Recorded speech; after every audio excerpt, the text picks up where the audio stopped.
சிந்தாமணி என்ற நூலிலிருந்து இன்றைய தினம் 127வது பாடலும் விளக்கமும் சிறப்பாக தொகுத்து வழங்க வருகின்றார் தமிழருவி வானொலியின் செந்தமிழ் தேனி தக்கோலமன் ஜலநாதன் ஐயா அவர்கள் உத்தரமேரூரில் இருந்து. வாருங்கள். தமிழே அமுதே வருவாய் நிறைவாய் தருவாய். உலகெங்கும் உள்ள தமிழ் உறவுகளுக்கும் ஜெர்மனி தமிழருவி வானொலிக்கும் இயக்குநர்கள் தமிழ்வேல் திரு நைனை விஜயன் அவர்களுக்கும் தமிழ்ச்சுடர் திருமதி சசிகலா நைனை விஜயன் அவர்களுக்கும் நேயர்களுக்கும் மற்றுமுள்ள அனைவருக்கும் என் வணக்கம். விவேக சிந்தாமணி எனும் தலைப்பில் அந்நூலில் உள்ள பாடல்களின் என்னுள் பதிந்த கருத்து தெளிவுரையும் வழங்குகிறேன். தக்கோலம் என் ஜலநாதன், உத்திரமேரூர், தமிழ்நாடு. விவேக சிந்தாமணி பாடல் 127. சிறந்த செயல்கள். பண்புலர்க்கு ஓர் பறவை, பாவத்திற்கு ஓர் இலக்கம், நண்பிலரை கண்டக்கால் நாற்காலி, தின்புவியை ஆழ்வார் மதுரை அழகிய சொக்கர்க்கு அரவம் நீள் வாகன நன்னிலம். சிறந்த செயல்கள். பண்புலர்க்கு ஓர் பறவை, பண்புலர்க்கு ஓர் பறவை, பாவத்திற்கு ஓர் இலக்கம், நண்பிலரை கண்டக்கால் நாற்காலி, தின்புவியை ஆழ்வார் மதுரை அழகிய சொக்கர்க்கு அரவம் நீள்வாகர் நன்னிலம். நல்ல குணம் உள்ளவர்க்கு ஓர் பறவை. அந்த பறவை என்ன?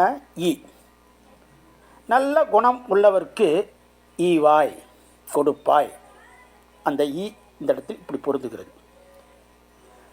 பாவ செயலுக்கு ஓர் இலக்கம், ஓர் எண் 5. பாவ செயலுக்கு 5 என்பதை குறிப்பதற்காக ஓர் இலக்கம் 5. நண்பர் அல்லாதவரை கண்டால் நாற்காலி, 4 கால்களை உட விலங்கு. இங்கே விலங்கு என்ற சொல்லில் இங்கு மறைந்துவிடும். விலகு. நண்பர் அல்லாதவரை கண்டால் விலகு. அதாவது நல்ல குணம் உள்ளவர்க்கு கொடுப்பாய், ஈவாய். அதுதான் அந்த ஈ என்ற பறவை குறிப்பிடுகிறது. அடுத்தது பாவ செயலுக்கு ஓர் இலக்கம், அந்த எண் 5. பாவ செயலுக்கு 5. நண்பர் அல்லாதவரை கண்டால் நாற்காலி, அந்த நாற்காலி என்ற சொல் விலங்கு. அந்த விலங்கு என்பது இங்கு மறைந்துவிட்டு விலகு. நண்பர் அல்லாதவரை கண்டால் விலகு. இப்படி இந்த பாடலில் வருகிறது. கடைசியாக தென்மையுடைய உலகத்தை ஆளும்படியான மதுரை சோமசுந்தருக்கு பணிவிடையை செய்வாயாக. மீண்டும் பாடலை பார்ப்போம். சிறந்த செயல்கள். பண்புலர்க்கு ஓர் பறவை, பாவத்திற்கு ஓர் இலக்கம், நண்பிலரை கண்டக்கால் நாற்காலி, தின்புவியை ஆழ்வார் மதுரை அழகிய சொக்கர்க்கு அரவம் நீள் வாகன நன்னிலம். இத்துடன் இன்று நிறைவு செய்து தொடர்ந்து வரும் நாட்களில் விவேக சிந்தாமணியில் உள்ள பாடலையும் என்னுள் பதிந்த கருத்து தெளிவுரையும் பார்ப்போம். வாய்ப்பளித்த ஜெர்மனி தமிழறி வானொலிக்கும் மற்றுமுள்ள அனைவருக்கும் நன்றி, வணக்கம். தக்கோலம் என் ஜலநாதன், உத்திரமேரூர், சங்கத்தமிழ் இலக்கிய பூங்கா.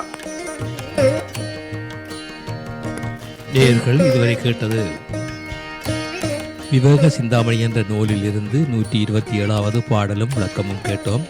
சிறப்பாக தொகுத்து வழங்கியவர் தமிழருவி வானொலியின் செந்தமிழ் தேனி தக்கோலமன் ஜலநாதன் ஐயா அவர்கள் உத்தரமேரூரில் இருந்து.